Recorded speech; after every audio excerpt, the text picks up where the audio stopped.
नमस्कार दोस्तों, आज मैं आपको ज्येष्ठ मास में नित्य नियम से सुनी जाने वाली 5 कहानी सुनाने जा रही हूँ। प्रेम से बोली ज्येष्ठ मास की जय हो, विष्णु भगवान की जय हो। पहले सुनते हैं लक्ष्मी माता की कथा। प्रेम से बोली लक्ष्मी माता की जय हो।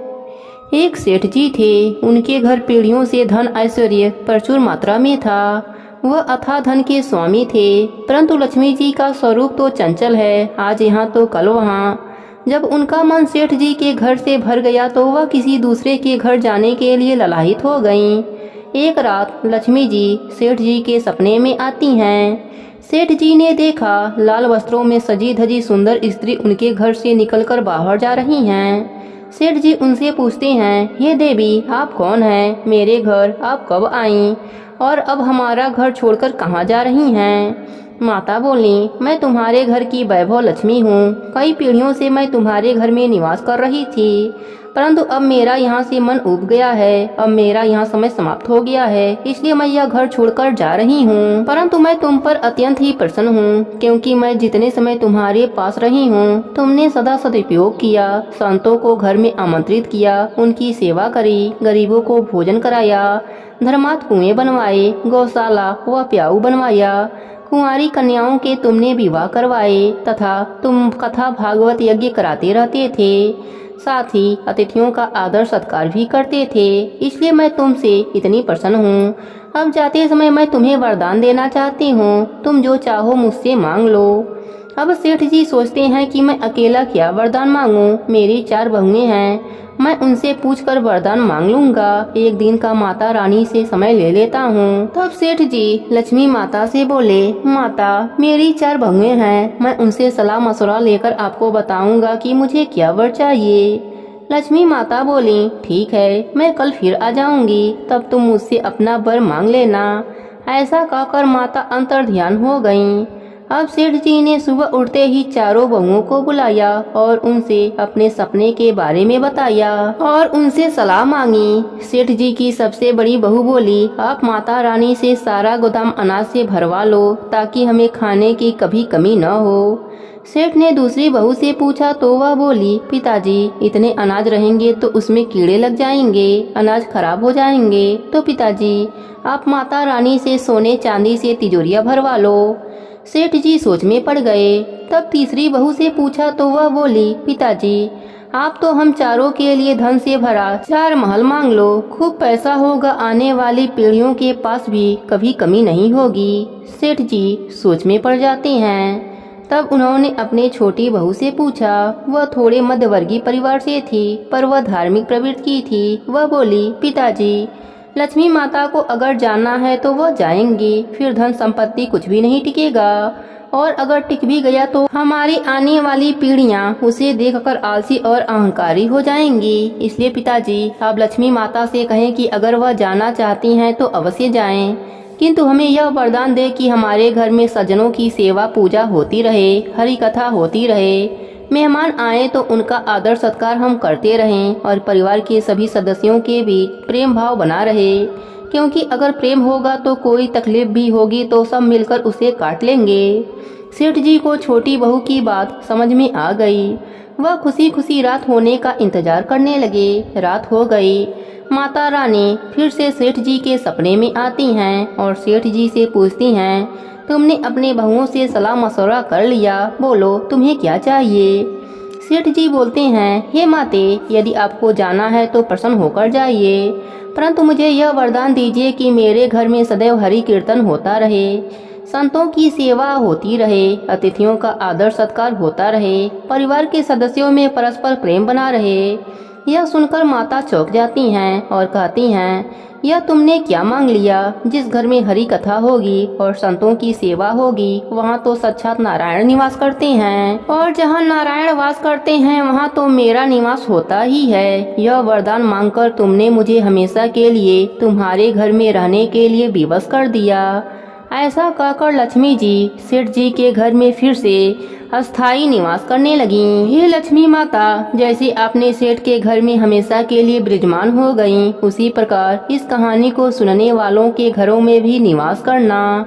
प्रेम से बोलिए लक्ष्मी माता की जय हो। अब सुनते हैं गंगा माता की कथा। प्रेम से बोलिए गंगा माता की जय हो। प्राचीन काल में अयोध्या में सगर नाम के राजा राज्य करते थे। उनके केसनी तथा सुमति नामक दो रानियां थीं। केसनी से अंशुमान नामक पुत्र हुआ तथा सुमति से 60,000 पुत्र थे। एक बार राजा सगर ने अश्वमेघ यज्ञ किया। यज्ञ की पूर्ति के लिए एक घोड़ा छोड़ा। इंद्र यज्ञ को भंग करने हेतु घोड़े को चुराकर कपिल मुनि के आश्रम में बांध दिए। राजा ने यज्ञ के घोड़े को खोजने के लिए अपने 60,000 पुत्रों को भेजा। घोड़े को खोजते खोजते वे कपिल मुनि के आश्रम में पहुंचे तो उन्होंने यज्ञ के घोड़े को वहां बंधा पाया। उस समय कपिल मुनि तपस्या कर रहे थे। राजा के पुत्रों ने कपिल मुनि को चोर चोर कहकर पुकारना शुरू कर दिया। कपिल मुनि की समाध टूट गई तथा राजा के सारे पुत्र कपिल मुनि की क्रोध अग्नि से जलकर भस्म हो गए। अंशुमान पिता की आज्ञा पाकर अपने भाइयों को खोजता हुआ जब मुनि के आश्रम में पहुंचा तो महात्मा गरुड़ ने उनके भाइयों के भस्म होने का सारा वृतांत कह सुनाया। गरुड़ जी ने अंशुमान को यह भी बताया कि यदि इनकी मुक्ति चाहते हो तो गंगा जी को स्वर्ग से धरती पर लाना होगा। इस समय अश्व को ले जाकर अपने पिता के यज्ञ को पूर्ण कराओ। इसके बाद गंगा को पृथ्वी पर लाने का कार्य करना। अंशुमान ने घोड़े सहित यज्ञ मंडल में पहुंचकर राजा सगर से सब वृतांत कह सुनाया। महाराज सगर की मृत्यु के पश्चात अंशुमान ने गंगा जी को पृथ्वी पर लाने के लिए तप किया, परंतु वह असफल रहे। इसके बाद उनके पुत्र दिलीप ने भी तपस्या की, परंतु वह भी असफल रहे। अंत में दिलीप के पुत्र भगीरथ ने गंगा जी को पृथ्वी पर लाने के लिए गोकर्ण तीर्थ में जाकर कठोर तपस्या किया। तपस्या करते करते कई वर्ष बीत गए। तब ब्रह्मा जी प्रसन्न हुए तथा गंगा जी को पृथ्वी लोक पर ले जाने का वरदान दिया। अब समस्या यह थी कि ब्रह्मा जी के कमंडल से छूटने के बाद गंगा के बेग को पृथ्वी पर कौन संभालेगा। ब्रह्मा जी ने बताया कि भूलोक में भगवान शंकर के अतिरिक्त किसी में यह शक्ति नहीं है जो गंगा जी के वेग को संभाल सकें। इसलिए उचित है कि गंगा का वेग संभालने के लिए भगवान शिव से अनुग्रह किया जाए। महाराज भगीरथ एक अंगूठे पर खड़े होकर भगवान शंकर की आराधना करने लगे। उनकी कठोर तपस्या से प्रसन्न होकर शिव जी गंगा को अपने जटाओं में संभालने के लिए तैयार हो गए। गंगा जी जब देवलोक से पृथ्वी की ओर बढ़ी तो शिव जी ने गंगा जी की धारा को अपनी जटाओं में समेट लिया। कई वर्षों तक गंगा जी को जटाओं में बाहर निकालने का पथ न मिल सका।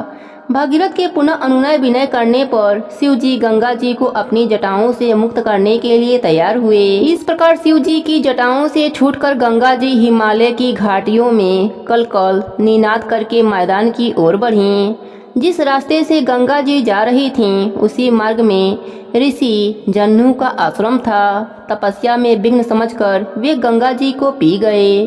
भगीरथ के प्रार्थना करने पर उन्हें पुनः जांग से निकाल दिया। तभी से गंगा जंगू पुत्री या जानवी कहलाईं। इस प्रकार अनेक अस्त्रों को पार करती हुई जानवी ने कपिल मुनि के आश्रम में पहुंचकर सागर के 60,000 पुत्रों के भस्म अवशेषों को तार कर मुक्त किया।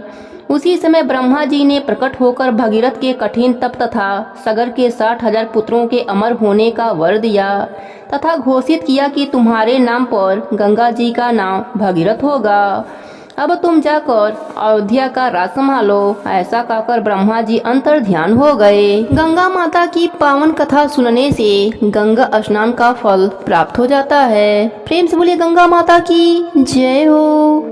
किसी गांव में एक सेठ सेठानी रहते थे। सेठानी बहुत ही धार्मिक प्रवृत्ति की थी। वह रोज नियम से पूजा पाठ किया करती थी। इसी तरह रोज नियम से पीपल को जल भी चढ़ाती थी, दिया लगाती थी और पूजा करती थी। उनका कोई भी संतान न था, जिससे वह सेठ सेठानी बहुत दुखी रहते थे। सेठ सेठानी की उम्र बढ़ती जा रही थी, लेकिन उनके कोई भी संतान न हुई। इस वजह से सेठ जी को बहुत ही चिंता रहने लगी और वह उदास रहने लगे।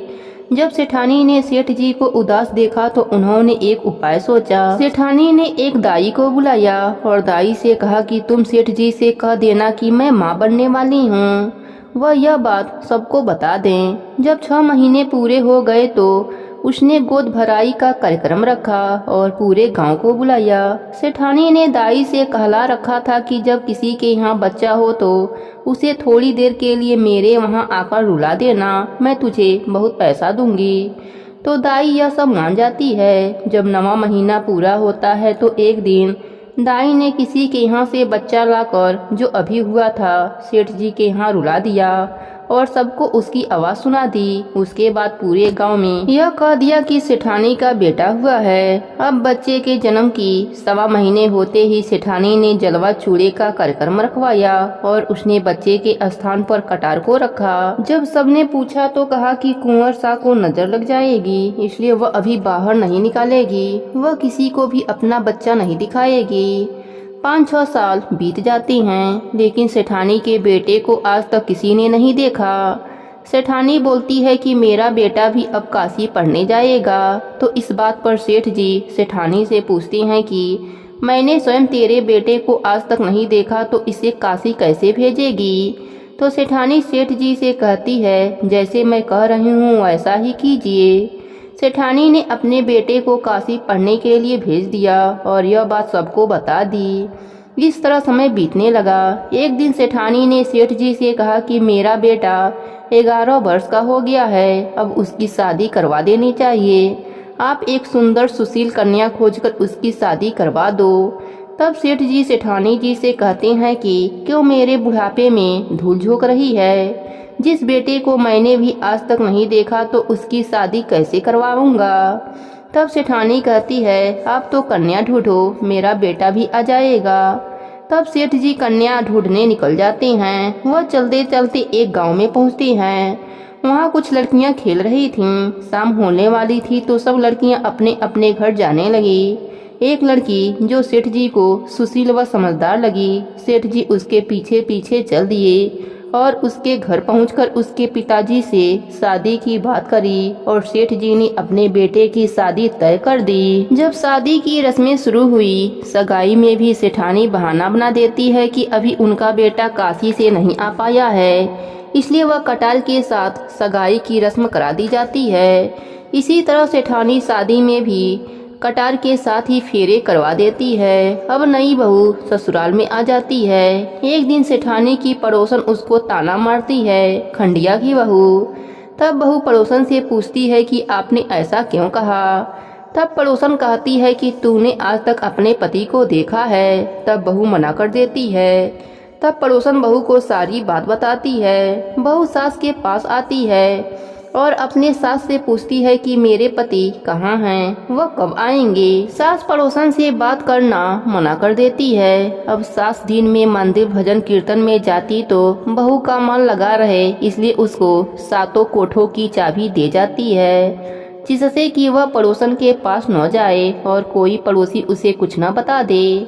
बहू ने उन कमरों को खोला। पहले कमरे में खूब सुंदर सुंदर कपड़े ही कपड़े। बहू उनको पहन पहन कर देखती और खूब खुश होती। इस तरह दूसरे कमरे में खूब सारे गहने थे। बहू रोज रोज नए नए गहने पहनती और गहने पहनकर इधर उधर झूमती। बहू बहुत खुश थी। इसी तरह तीसरे कमरे में खूब मिठाइयाँ, अगले कमरे में अनाज हीरे मोती थे। अब एक दिन बहू इन सब से बोर हो गई तो उसने 7वें कमरे का ताला खोला तो वहाँ एक पीपल का पेड़ और मंदिर था। बहू उसी कमरे में बैठ गई तो थोड़ी देर बाद ही पेड़ में से एक 18 वर्ष का लड़का निकला। बहू ने उससे पूछा कि आप कौन हैं? तो वह बोला, मैं तुम्हारा पति हूँ। बहू बोली, आप तो काशी पढ़ने गए थे, आप यहाँ कैसे आ गए और कब आए हैं? तो लड़का बोला, बस अभी आया हूँ, पर तुम माँ को मत बताना। बहू अपने पति को आज तक नहीं देखा था, इसलिए वह उसको अपना पति मानकर उसके साथ चौपड़वासी खेलने लगी। अब तो बहू रोज सासू माँ के मंदिर जाते ही 7वें कमरे में पहुँच जाती और रोज वह लड़का और बहू खूब खेलते मस्ती करते। थोड़े दिन बाद बहू पेट से हो गई। अब सेठ जी सेठानी जी पर खूब चिल्लाए कि मेरा तो बुढ़ापा खराब हो गया, अब मैं लोगों को कैसे मुंह दिखाऊंगा। तब सेठानी ने धीरे से व प्यार से बहू से पूछा यह किसका बच्चा है? तो बहू ने बताया कि यह आपके बेटे का है, वह काशी से आ गए हैं और सातवें कमरे में छिपकर रहते हैं। आपके मंदिर जाने के बाद मैं रोज वहाँ जाती हूँ और हम दोनों वहाँ पर चौपड़ पासी खेलते हैं, बातचीत करते हैं और साथ में समय बिताते हैं। तो सास बोली, बहू तूने तो मुझे कुछ बताया ही नहीं। तो बहू ने कहा, आपके बेटे ही मना किए थे कि माँ को कुछ मत बताना। सास ने कहा, तुम कहना, अब आपको आना पड़ेगा मेरे सातवें की चूड़ी पहनाने के कार्यक्रम में। बहू ने अगले दिन उस लड़के से यह बात बताई तो लड़के ने उससे कहा कि माँ से कह देना कि मैं जरूर आऊँगा। अब सास बहू दोनों निश्चिंत हो गए। सातवें की चूड़ी पहनाने के कार्यक्रम में जब सारा गांव आया तो बहू को बैठाया गया और उसके बाद थोड़ी देर में ही एक 18 वर्ष का खूब गोरा व सुंदर लड़का बहू के बाजू में आकर बैठ गया। वहां आए सभी मेहमान और गांव के लोग चौंक गए कि यह लड़का कितना सुंदर है। कई औरतें तो बोल रही थीं कि इसी कारण सेठानी इसे किसी के सामने नहीं लाती थी और किसी को नहीं दिखाती थी। अब कार्यक्रम के बाद लड़का पुनः जाने लगा तो बहू बोली कि अब आप कहाँ जा रही हैं? तब उस लड़के ने कहा, अब मुझे जाना पड़ेगा। जैसे ही वह जाने लगा तो बहू और सास भी उसके पीछे पीछे चल पड़े। वह जैसे ही पीपल के पास पहुंचा तभी पीपल के देव प्रकट हुए और सेठानी से बोले, तुम्हारे पूजा से मैं प्रसन्न हूँ, इसलिए तुम्हें पुत्र वरदान में दे रहा हूँ। सेठानी यह सुनकर पीपल देव की जयकारा लगाने लगी। अब सेठ सेठानी अपने बहू और पुत्र के साथ हंसी खुशी से रहने लगे। हे पीपल के देव, जैसे आपने सेठानी की सुनी गोद भरा वैसे ही अपने सभी भक्तों पर अपनी कृपा बनाए रखना। कहानी अधूरी हो तो पूरी करना, पूरी हो तो मान रखना। प्रेम से बोले पीपल देव की जय हो। एक गांव में एक बुढ़िया अम्मा रहती थी। उनका एक बेटा और एक बहू थी। बुढ़िया अम्मा धार्मिक कार्य को करने में व्यस्त रहती थी। जेठ मास का महीना आया तो बेटे बहू कहने लगे, माँ तुम हर महीने में स्नान दान करती हो, क्या तुम्हें इसका कोई फल मिलता है? मेरे विवाह को 5 वर्ष हो गए हैं परंतु ना तो कोई नौकरी लगी और ना ही कोई पोता हुआ। माँ बोली, बेटा मैं भगवान से पूछूंगी कि मेरे नित्य नियम का फल मुझे कब मिलेगा। इतना कहकर वह घर से निकल गईं। वह रास्ते में विष्णु भगवान की जय हो बोलते हुए चली जा रही थीं।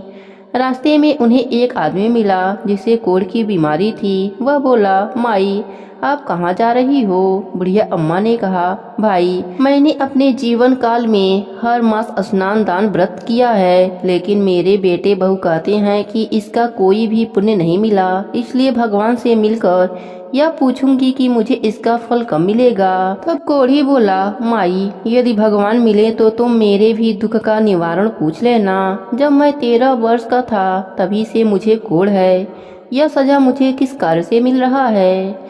बुढ़िया माई बोली, जरूर पूछ लूंगी। यह कहकर वह जय हो विष्णु भगवान की कहते हुए आगे बढ़ चलीं। चलते चलते रास्ते में उन्हें एक कुम्हार पति पत्नी मिले। उन्होंने पूछा, माई आप कहाँ जा रही हो? बुढ़िया ने सारी बात कुम्हार को बताई। कुम्हार सुनकर बोला, माई क्या आप हमारे दुखों का निवारण भी भगवान से पूछ लोगी? हमारा आजीविका केवल मटके बनाने से ही चलता है। पिछले 2 वर्षों से हमारे चाक पर टूटे फूटे मटके बन रहे हैं। कुछ भली भात बन भी जाते हैं तो वह पकाते समय फूट जाते हैं, ऐसा क्यों हो रहा है? बुढ़िया अम्मा बोली, जरूर पूछ लूंगी। इतना कहकर वहाँ से जय हो विष्णु भगवान की कहते हुए आगे चल दी। कुछ दूर जाने पर उन्हें एक सांप मिला। उसने कहा, मैं तुम्हें डसूंगा। बुढ़िया अम्मा ने कहा, जब मैं लौट कर आऊँ तब तुम मुझे डस लेना, अभी तो मैं भगवान से मिलने जा रही हूँ। सांप ने कहा, माई तुम्हें भगवान मिले तो मेरे दुख का निवारण भी उनसे पूछ लेना कि मेरी नागिन जब भी अंडे देती है तो उनमें से एक भी सपोला जिंदा नहीं रहते। हमें यह किन कर्मों का फल मिलता है? मैं जरूर पूछ लूंगी। यह कहकर वह आगे चली तो उन्हें एक वृक्ष के नीचे बैठे महात्मा मिले। उन्होंने पूछा, बुढ़िया माई आप कहाँ से आ रही हो और कहाँ जा रही हो? बुढ़िया अम्मा अपने बेटे बहू द्वारा दिए तानों की सारी बात बताई। यह सुन महात्मा बोले, यदि तुम्हें भगवान मिल भी जाए तो तुम उन्हें पहचान पाओगी। अम्मा बोली, मैं उन्हें पहचान लूंगी। इतना कहकर उन्होंने महात्मा को प्रणाम किया और बोली, जय हो विष्णु भगवान की। ऐसा कहते ही विष्णु भगवान ने उन्हें दर्शन दिए। विष्णु भगवान ने कहा, बोलो तुम्हें क्या चाहिए। बुढ़िया अम्मा ने कहा, प्रभु आपके दर्शन होते ही मुझे सब कुछ मिल गया, अब मुझे कुछ नहीं चाहिए। भगवान बोले, तुम्हारा कल्याण हो। अब बुढ़िया माई रास्ते में मिले सभी लोगों के दुखों का निवारण पूछने लगी। सबसे पहले कोढ़ी के बारे में पूछा तो विष्णु भगवान बोले, बुढ़िया माई, वह कोढ़ी अपने पिछले जन्मों के कर्मों का फल भोग रहा है। पिछले जन्म वह नगर का राजा था। वह अपने प्रजा को बिना वजह ही दंड देता था। उस कोढ़ी को अपने ही प्रजा से मिली आह लगी है। तुम मेरे चरणों की धूली ले जाओ, उसके शरीर पर लगा देना, वह ठीक हो जाएगा। अब बुढ़िया माई ने कुम्हार दंपत्ति के दुखों का निवारण पूछा तो भगवान बोले, एक बार उसी के गांव का गरीब व्यक्ति अपनी बेटी के विवाह के लिए कलश लेने आया था। उसके पास पैसे न होने के कारण कुम्हार दंपत्ति ने उसे कलश नहीं दिए। उसे उसी गरीब की हाय लगी है। तुम उससे कह देना कि अपने बनाए गए 100 मटके किसी प्याऊ में दान दे दे तो उसका दुख दूर हो जाएगा।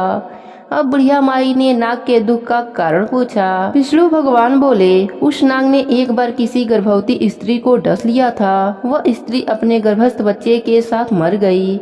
उसी की हाय उस नाग को लगी है। तुम नाग से कह देना कि यदि वह अपने अमृतमणि किसी गरीब को दे दे तो उन्हें बच्चे हो जाएंगे। उन सबके दुखों का निवारण पूछने के बाद बुढ़िया माई ने विष्णु भगवान को प्रणाम किया।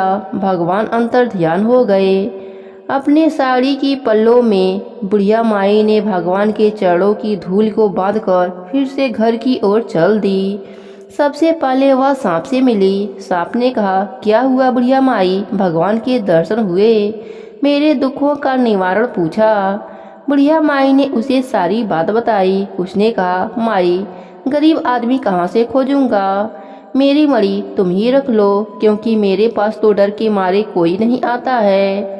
बुढ़िया माई ने वह मणि ले लिया। वह आगे चली तो उसे कुम्हार दंपत्ति मिले। उन्होंने कहा, बुढ़िया माई तुम्हें भगवान मिले, हमारे दुखों का निवारण पूछा।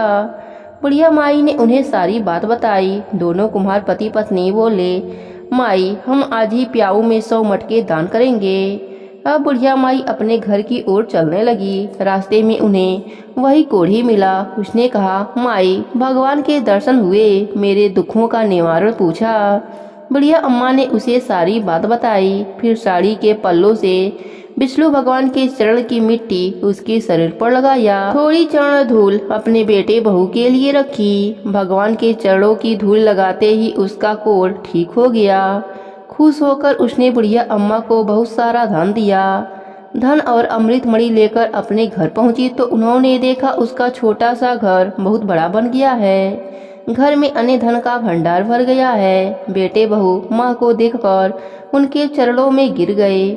माँ ने उन्हें विष्णु भगवान के चरणों की धूल उनके शरीर पर लगाई, शीश पर लगाई। बेटा बोला, माँ तुम्हारे स्नान दान के पुण्य से मुझे नौकरी मिल गई है और तुम्हारी बहू भी गर्भवती हो गई है। यह सुनकर बुढ़िया माई बहुत खुश हुई और सभी ने विष्णु भगवान की जयकारा लगाया। हे विष्णु भगवान, जैसे आपने बुढ़िया माई और बेटे बहू पर अपनी कृपा करी, वैसे ही अपने सभी भक्तों पर अपनी कृपा बनाए रखना। प्रेम से बोले विष्णु भगवान की जय हो। अब सुनते हैं सीता माता के नित्य नियम की कहानी। राम आए लक्ष्मण आए, देश के पुजारी आए, नित नेम का नेम लाए। आओ राम बैठो राम, माखन मिश्री खाओ राम, दूध बतासा पियो राम, सूत के पल का पोटो राम, साल दुसाला ओढ़ो राम। राम सवारे सबके काम, खाली घर भंडार भरेंगे, सबका बेड़ा पार करेंगे। जय श्री राम जय श्री राम। सीता माता कहानी कहा करती थीं, श्री राम सुना करते थे। एक दिन भगवान राम को किसी काम से बाहर जाना पड़ा। सीता माता कहने लगी, भगवान मेरा तो 12 बरस का नितनेम है, मैं अपनी कहानी किसे सुनाऊंगी। भगवान बोले, ऐसा करो, कुएं के पाल पर जाकर बैठ जाओ, औरतें पानी भरने आएंगी, तुम्हारी कहानी सुन लेंगी। सीता माता कुएं पर जाकर बैठ गईं। एक बहू आई, रेशम जड़ी की साड़ी पहन रखी थी और सोने का घड़ा ले रखा था। सीता माता बोली, बहन मेरा 12 बरस का नित नियम सुन ले। बहू बोली, मैं अगर आपका नित नियम सुनूंगी तो मुझे बहुत देरी होगी, घर में सास लड़ेगी। उसने कहानी नहीं सुनी। घर आई तो रेशम चढ़ी की साड़ी फट गई, सोने का घड़ा मिट्टी का हो गया। सास बोली, बहू किसका दोष सिर लेकर आई थी? बहू बोली, सासू जी दोष क्या? कुएं पर एक औरत बैठी थी, वह कह रही थी मेरी कहानी सुन ले। मैंने नहीं सुनी तो ऐसा हो गया। अगले दिन सास वही साड़ी पहनकर गई, वही घड़ा लेकर गई। सीता माता बैठी पाई। उन्होंने कहा मेरी कहानी सुन ले बहन। सास बोली, बहन मैं आपकी कहानी 4 बार सुनूंगी। सीता माता ने कहानी कहा, सास ने कहानी सुना। सास जब घर गई तो उसकी फटी साड़ी रेशम जैसी हो गई, सोने का घड़ा हो गया। बहू कहने लगी, सासू जी आप कैसे सब सही कर आई? सास बोली, जो तू दोष लगाकर आई थी मैं दोष उतार आई। बहू ने पूछा, ऐसी वह कौन थी? सास बोली, वह सीता माता थी, पुराने से नया कर देती हैं, खाली घर भंडार भर देती हैं, लक्ष्मी जी का वास कर देती हैं और जो कुछ इच्छा हो उसे भी पूरी कर देती हैं। बहू ने कहा, अच्छा ऐसी कहानी मुझे भी सुना दो। सास बोली, ले भाई तू भी सुन ले।